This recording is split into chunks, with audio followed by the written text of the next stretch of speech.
Bienvenue sur LinguaWire français A1. Aujourd'hui, nous avons deux histoires, l'OTAN et l'Europe, puis la radio publique en Hongrie. Pour vous aider à comprendre cet épisode, retrouvez les transcriptions, les traductions en anglais et le vocabulaire expliqué sur linguawire.com.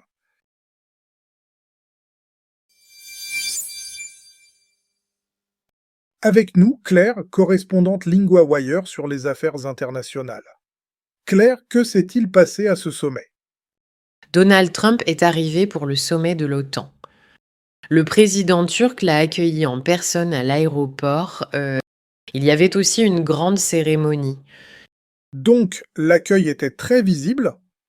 Oui, très visible. Il y avait des drapeaux bleus. Il y avait aussi des policiers en noir. Des avions ont volé au-dessus. Et pourquoi Trump attirait autant l'attention? Parce qu'il critique souvent l'OTAN. Il a dit qu'il était venu ici pour son ami. Son ami est le président turc. Il a dit autre chose de fort, non? Oui. Il a répété que les États-Unis devraient prendre le Groenland. C'était une petite phrase, mais elle a choqué. Cette phrase a donc créé des tensions? Oui. La première ministre danoise a parlé très clairement. Elle a dit que ce serait la fin de l'alliance si cela se faisait par la force. Et qu'est-ce que cela change pour l'Europe? Le sommet parle surtout d'un sujet simple. L'Europe veut acheter plus d'armes. Elle veut aussi mieux se défendre. Donc le grand thème, c'est le réarmement? Oui. Cela veut dire mettre plus de matériel et plus d'argent dans la défense. Les pays veulent être plus près. Et la question de l'Iran, elle compte aussi? Oui. Trump est encore en colère. Il dit que ses alliés n'ont pas rejoint sa guerre plus tôt cette année. Alors, en une phrase, comment résumer cette réunion? Il y a une image d'unité. Mais il y a aussi des tensions très visibles. Et Trump reste au centre de tout cela? Oui, il prend beaucoup de place. Même quand le sujet est l'OTAN, on parle beaucoup de lui.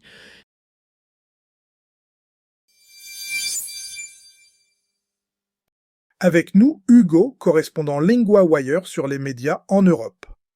Hugo, que se passe-t-il en Hongrie? Les journaux télévisés de la télévision publique ont été arrêtés. Une radio publique a aussi été arrêtée. Pourquoi cette décision? Le nouveau gouvernement veut une radio et une télé plus indépendantes. Il veut aussi des médias plus fiables. Et il y avait un message à l'écran, c'est ça?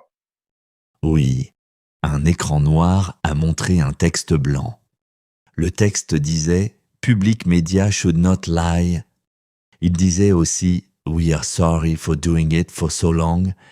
Donc ils ont dit avoir menti pendant longtemps?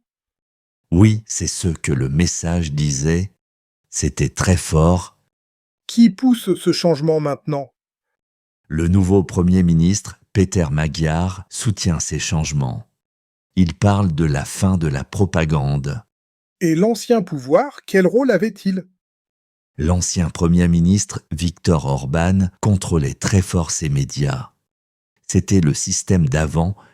Est-ce que tout a simplement disparu? Non. La radio a diffusé de la musique classique à la place. Les sites internet étaient aussi hors service. Donc les gens n'avaient plus les infos habituelles?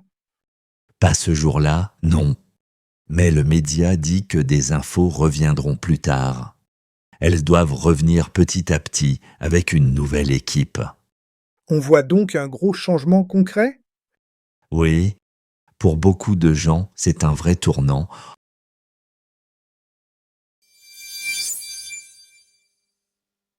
Partie 1, vocabulaire. 3 mots du deuxième reportage. Arrêté, indépendant, fiable. Arrêter veut dire qu'on ne continue pas pour le moment.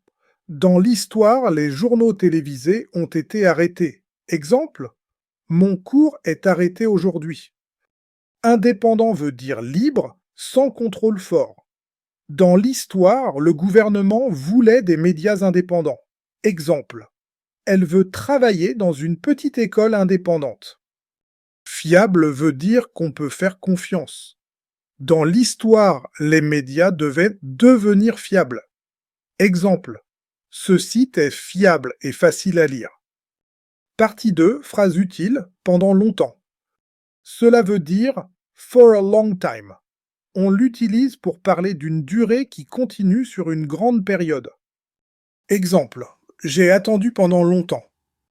Exemple. Ils ont vécu ici pendant longtemps.